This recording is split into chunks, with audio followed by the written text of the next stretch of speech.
Shalom, saudara-saudari yang terkasih dalam Yesus Kristus. Inilah Injil suci menurut Lukas. Maka takjublah semua orang itu karena kebesaran Allah. Ketika semua orang itu masih heran karena segala yang diperbuatnya itu, Yesus berkata kepada murid-muridnya, "Dengarlah dan camkanlah segala perkataanku ini. Anak manusia akan diserahkan ke dalam tangan manusia. Mereka tidak mengerti perkataan itu, sebab artinya tersembunyi bagi mereka, sehingga mereka tidak dapat memahaminya. Dan mereka tidak berani menanyakan arti perkataan itu kepadanya." Demikianlah Injil Tuhan. Saudara-saudari yang terkasih dalam Yesus Kristus, renungan kali ini diangkat dari kisah pemberitahuan sengsara Yesus yang kedua kalinya. Bacaan untuk renungan hari ini mengajarkan kepada kita bahwa sebagai pengikut Kristus harus siap menerima duka cita penderitaan, penyaliban, dan penghinaan. Sukacita akan mendahului duka cita yang akan menimpa para murid Tuhan.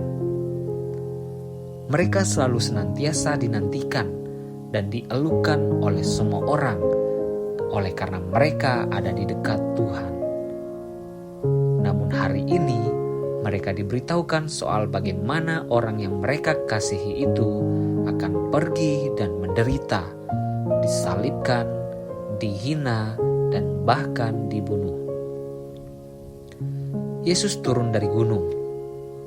Kemudian ia mengusir setan dan roh jahat dengan satu teguran keras. Melihat peristiwa itu, semua orang menjadi heran. Pada saat itulah ia berkata, "Anak manusia akan diserahkan ke dalam tangan manusia." Yesus mengatakan ini untuk kedua kalinya. Pernyataan ini sungguh tidak masuk akal bagi para muridnya. Mereka tidak mengerti makna dari pernyataan itu. Anehnya, tidak ada satupun dari mereka yang berani bertanya.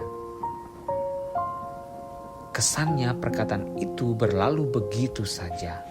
Mereka tidak mengerti karena bagi mereka Yesus adalah Raja yang penuh kuasa karena mampu melakukan banyak mukjizat.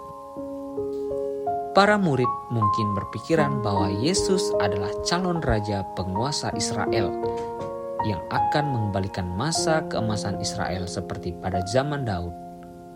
Jadi, menurut mereka, tidak mungkin Yesus akan diserahkan ke dalam tangan manusia. Yesus tahu isi hati muridnya. Ia pun membangunkan mereka dari mimpi tentang kerajaan duniawi.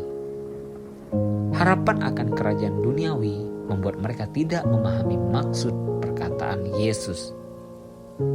Pengharapan yang salah itulah yang membutakan pikiran mereka.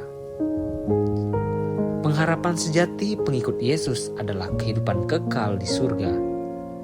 Untuk itu, mari kita terus belajar memahami maksud Tuhan dengan mendengarkan firman-Nya.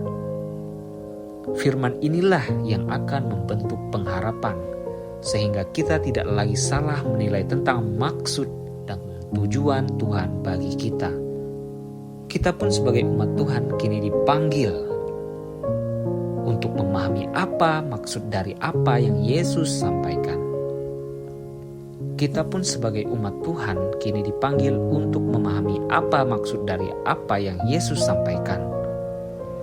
Pada dasarnya, kita semua sebagai umat Tuhan yang percaya bahwa Yesus adalah penyelamat kita, maka kita siap harus menderita, memikul salib, dan siap dihina. Apakah kita sudah siap untuk menghadapi semua kenyataan itu? Pemberitahuan tentang penderitaan Yesus mengajarkan kepada kita bahwa semestinya kita harus selalu siap mengalami duka cita oleh karena anak Allah itu. Saudara-saudari yang terkasih dalam Yesus Kristus, demikian renungan Katolik hari ini. Semoga Tuhan Yesus selalu memberkati kita semua. Amin.